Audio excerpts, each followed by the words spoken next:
kwenye mikwaju ya penalty, pressure kwako ilikuwa ni ya kiwango gani? Sikuwa na pressure kwa sababu niko na golikipa namba 1 Afrika. Niko na golikipa namba 1 Afrika. Najiamini kaka. Ninaye Pimpin Kamara.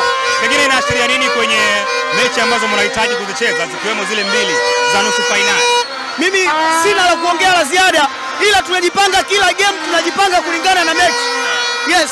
Nani ambaye amekuvutia hasa kwenye mchezo wa leo? Wachezaji wote wamejitoa kiukweli, wachezaji wote wamejitoa.